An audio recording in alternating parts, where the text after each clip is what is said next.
everyone, it's Will Kern from Endless Events, and I'm joined by Lori Pugh Marcum, literally the most awesome person in charge of most of the education at MPI. But today we're talking about a very, very specific topic, which is safety and security, something really near to my heart.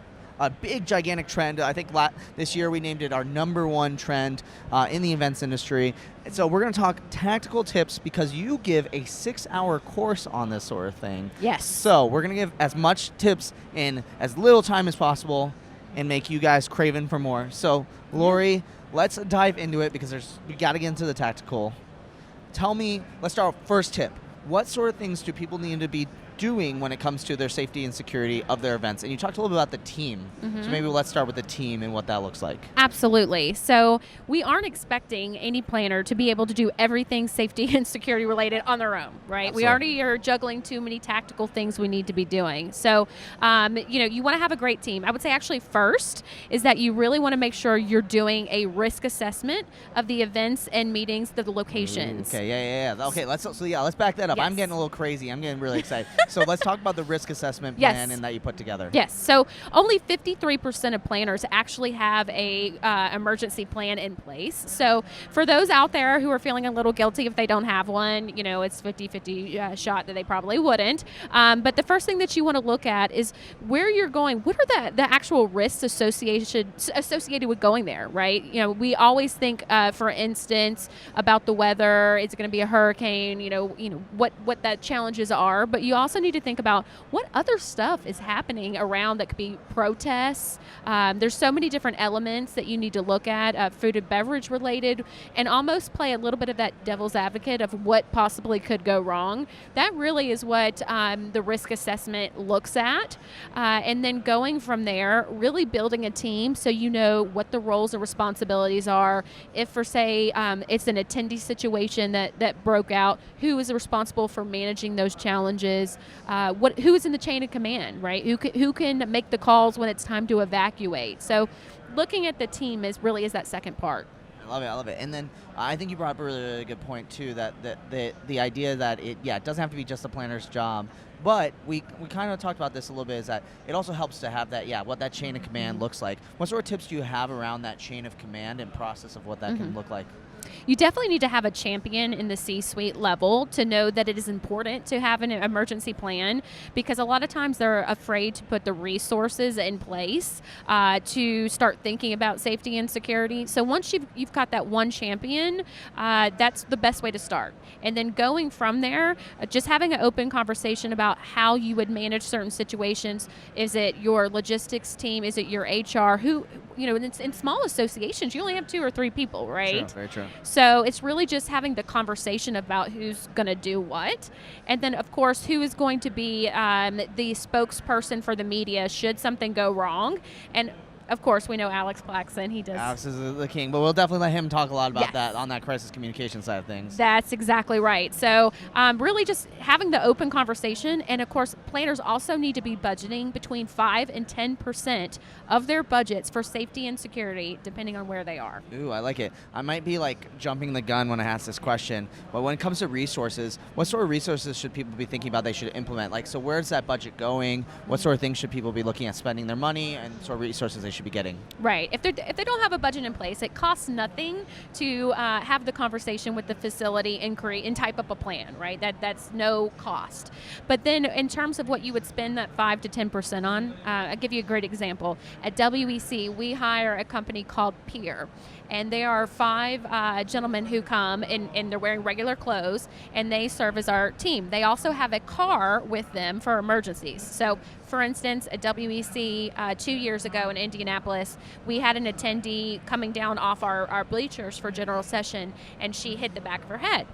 And they followed up with her and said, "Are you okay?" And she said, I'm fine. Well, the next morning, she called the gentleman's business card from our peer team and said, I'm thinking I maybe should go to the hospital. So instead of having the planner take them, and even though they have a million responsibilities that day, Peer took them in the car, stayed with her at the hospital till she got checked out, brought her home. So it's really, and it's totally invaluable. I mean, we need the time because we're pulled in too many directions, and we never want our attendees to feel like we don't care, right? A planner's number one priority, isn't necessarily creating experiences. It is making sure their attendees are taken care of. Duty of care is the number one responsibility. I like it. And I think that Pure company very much reminds me a little bit almost like it's like a concierge in case of emergency. Like, we all have it where, oh, hey, we want the concierge to make sure to book the ride for the person, or make sure that they get the sessions okay, things like that, or walk them in the right direction. But like in the case of emergency, who knows what's going to happen and what's going to take care of it, and they were ready to go. And I bet that attendee definitely came back the next year and felt like they were really taken care of, I'm guessing. Absolutely. And they filled all that HR paperwork, which can be a nightmare for us. Absolutely. So it was helpful. And they also, for staff, when we have parties at night, they make sure that manager on duty gets back to their hotel room safe, and events that there's alcohol, they make sure that no one gets rowdy, and the planner doesn't have to play that role of telling the attendees what to do and raining on the parade. So, well, that's becoming so important now too. We talked a lot about it, I think, on the ValleyCon show, is this idea of like alcohol and its place in events, and it definitely can get a hairy situation where someone just gets a little too crazy, and you want someone to be able to help out. And man, if you're planning, you're worrying about how much food's left, all these different things. So let's start to take things off the plate. So almost this, I'm gonna call him like an emergency concierge. Yes, if I could name it that. What other sort of resources should people be investing in? Appropriate signage. Also looking at the app. There needs to be a place where people know if there's an emergency. There's a link on the app of who to contact in the different cases of emergency. So I think, most events these days do have apps, but I think they need to be looking a little bit more closely at what the safety and security capabilities are. Maps that have the fire exits. If people need to evacuate, where they're actually supposed to go. And there's an interesting, it's called 10-80-10 rule. So if there's an emergency, 80% of the people are going to do what you tell them to do. They're just going to follow along. 10% of people are going to be take charge and help those people get out, even if they're not on the planning team. And then there's going to be 10% of people who do the opposite. They're going to say, I'm supposed to evacuate, but let me finish this email, or I don't think I really need to. So, it's an interesting concept. So you got to have a plan in place. I love it. That's almost like a planner's biggest nightmare, is that last 10%, right? Right. Okay, cool. So putting together that sort of plan. I love the idea of making it so people have a number to communicate, because a lot of times, too, everyone knows in certain situations, 911, but what happens if someone feels like there's something suspicious going on? You're not going to call the police. You might be like, oh, I need to let security know. Maybe there's no security guards around. What are you going to do then? And that's where you can say, okay, give them the resources they need to be able to act on it.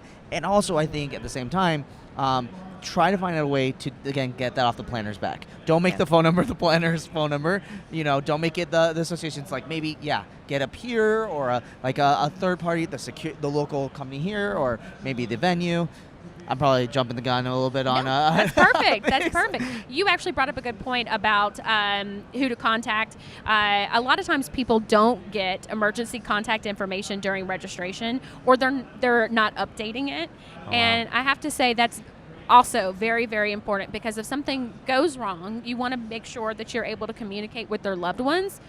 And if you have multiple hotel rooms as a part of your meeting and events, you need to make sure at least one staff person is staying at each of the hotels. And I'll give you an example why. Oh, wow. Okay. Lay this on me. Yes. So I was working at a Florida regional conference, and it was probably 11 o'clock at night, and the front desk had called me down and said, we have a woman here. She's had a little bit too much to drink, and she lost her hotel room key, and she has no ID.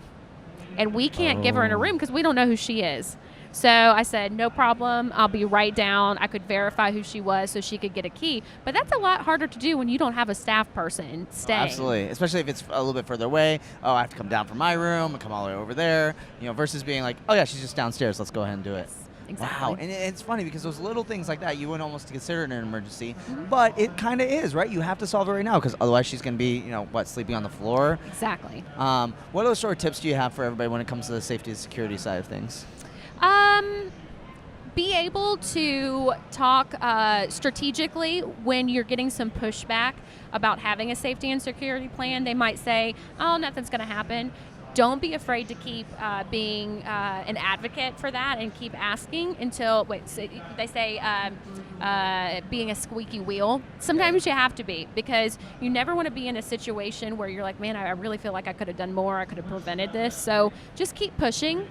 And if it seems a little overwhelming to write a huge security plan, start with little pieces.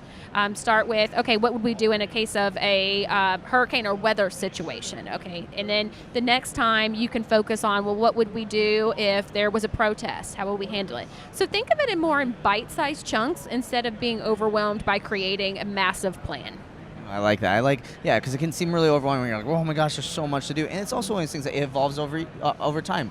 That, I think a lot of times we just don't end up doing it because we're like, oh yeah, we're not going to worry about it, blah, blah, blah. But then it happens, and we're like, oh no, we have this gigantic plan we have to put together versus taking the small bites. Yes. One last random question: what sort of emergencies and safety security issues do you think that most people aren't thinking about that they need to be thinking about? Hacking of private information from the hotel, your attendees' information. There needs to be questions that are asked in the RFP early on about what their takes are on different safety and security issues.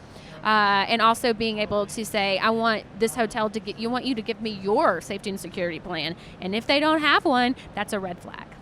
Ooh, I like that. I like that you bring up the cybersecurity thing because we've talked a lot about it on the Event Tech podcast, and we've talked a lot about how Brant and I believe that it's a big issue that people are there. So we're going to definitely link to those episodes down below as part of this.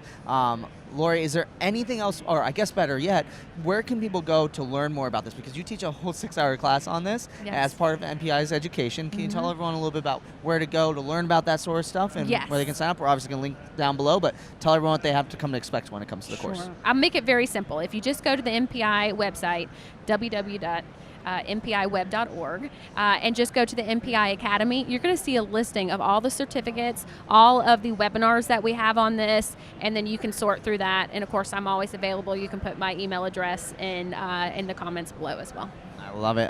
Great. Lori, thank you so much for coming on, and thank you for giving me a chance to talk about such an important issue that I think that everyone needs to be working on today. So thank you, Lori. Thank you for having me.